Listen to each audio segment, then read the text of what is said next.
Olá pessoal, sou o professor Lemuel Araújo, estou aqui para falar com vocês a respeito do curso de Operador Tático de Emergências Médicas, o COTEM.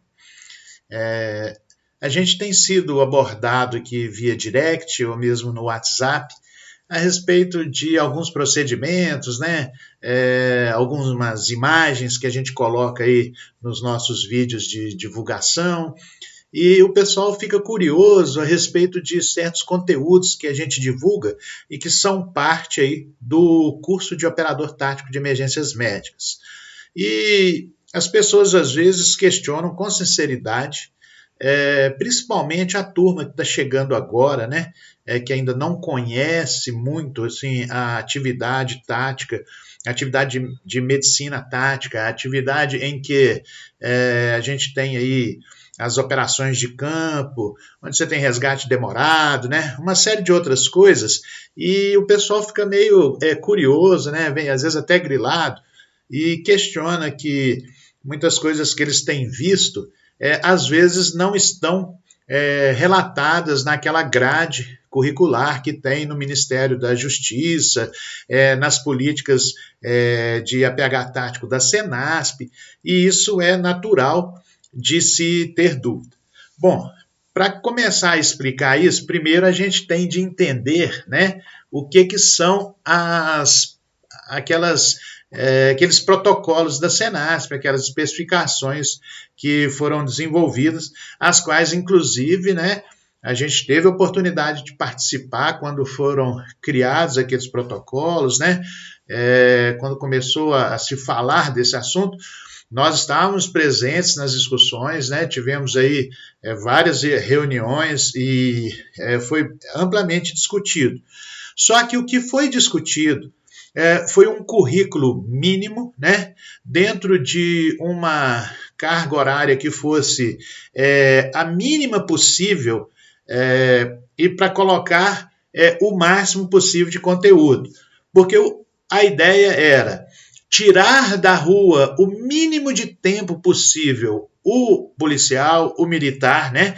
Que ele ficasse ali no curso pelo mínimo de tempo possível para que ele recebesse o máximo de conhecimento necessário para que ele pudesse ter um bom desempenho na hora de realizar o APH tático, né? Para que ele tivesse ali uma noção, para que ele pudesse, num caso de necessidade, né, atuar com proficiência, mas assim, sem ser tirado por um tempo muito grande, né, da atividade de rua. Então, esse aí é o primeiro ponto. Então, quando se estabeleceram os procedimentos ali da lista e da relação da Senasp e do Ministério da Defesa, não se esgotou o assunto APH tático, né? Não se esgotou o assunto medicina tática, foi apenas um projeto para que a gente conseguisse ter ali os parâmetros do ensino para falar assim, olha, tem de ter no mínimo isso. Se o curso não tem pelo menos isso, ele vai ter pouca utilidade aí para a vida prática do operador, né? Então, baseado nisso, a gente tem aí os diversos cursos de APH tático que até então surgiram, cursos muito bons, né? Mas são cursos um pouco mais rápidos, são cursos aí de 40 horas, né? Cursos aí de 60 horas, então são cursos realmente com uma linguagem mais telegráfica, onde a gente foca bastante no controle da hemorragia, e que é isso mesmo que mata mais. Então, o objetivo é realmente fazer aquilo que é mais importante de resolver ali na hora do atendimento. Só que não é o atendimento ali que vai ser, né, o atendimento completo. A gente tem aí muito mais coisa a ser colocada no APH tático, né, na medicina tática, na emergência, e quando a gente criou aí o COTEM, há 13 anos atrás, né, ele já está na 16ª edição, nós buscamos colocar um conteúdo bastante completo. Na época, quando começou, o APH tático não estava tão em voga, né? Ele foi desenvolvendo nessa última década, houve aí um salto muito grande de APH tático. Então, com isso, tivemos aí uma mudança bem grande. Mas o objetivo foi realmente fornecer ao operador uma formação bem concisa, bem robusta, com uma quantidade de conhecimentos um pouco mais elevada do que os tradicionais momentos que o pessoal estava recebendo. Então, dentro do COTEM, a gente tem todos esses elementos da Secretaria Nacional de Segurança Pública, temos do Ministério da Defesa, do Ministério da Justiça, mas tem também bastante coisas além disso, né? Um exemplo disso a gente trabalha com a parte do resgate demorado, quando você tem uma área de operação, onde você tem uma base, onde você praticamente monta ali uma UPA, digamos assim, né, para comparar com os convencionais, e a gente tem ali esse ponto de atendimento avançado. Então, você está lá no campo de operações, você está lá em combate, está lá na parte operacional, aí você tem um colega que é alvejado, um colega que sofre aí agravado aí na sua saúde, e aí a gente tem de levar esse colega para a base, né? E ali, então, essa base dali ele vai ser evacuado. Mas muitas vezes, quando a gente chega ali naquela base, a gente ainda tem a demora para remover o colega dali, né? O policial ou o combatente que estava naquela situação. E ali ainda é parte do atendimento pré-hospitalar, não chegou no hospital. E muitas vezes você tem de fazer muitos trabalhos ali para manter esse operador vivo, para manter o combatente vivo, até que ele seja transferido para o ambiente hospitalar. Então, ali a gente vai ter reposição volêmica, ali a gente vai ter toracotomia ressuscitativa, muitas vezes, né? Às vezes o cara tem aí uma lesão cardíaca, e a gente tem vários vídeos, tem vários relatos aí de casos, né, que foi feita a toracotomia e o paciente recuperou, ele sobreviveu, né? Às vezes você tem até de fazer ali uma amputação naquela hora, né? Não é muito comum, mas acaba, às vezes, em alguns casos, você faz alguns clampleamentos. Então, assim, existem muitos procedimentos que são feitos ainda na base operativa, né? E são considerados procedimentos de APH tático. Uma outra coisa também que praticamente a gente não vê nos cursos aí atualmente e que a gente coloca no nosso curso é a parte de evacuação aeromédica.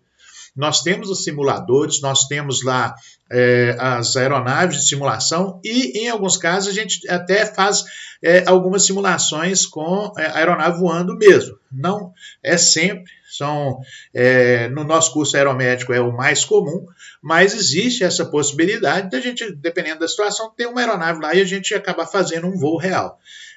Não é tradição, é uma coisa mais incisiva, assim, mais extra, mas normalmente a gente tem sim as aeronaves de solo para fazer as simulações de evacuação, né? O que o pessoal faz aí, os 9 lines, que é quando a gente vai fazer aí a solicitação, aqueles protocolos de solicitação de evacuação aérea. Então a gente tem isso tudo. Uma outra coisa que a gente tem também e que não se vê muito nos outros cursos, né, é a parte da DQBNR, que é a defesa química, biológica, nuclear e radiológica, onde o operador ele é treinado para atuar, né, usando as roupas nível A, nível B, nível C. Ele vai entender os princípios da descontaminação, vai aprender a fazer um corredor de descontaminação, vai aprender a descontaminar armamento, né?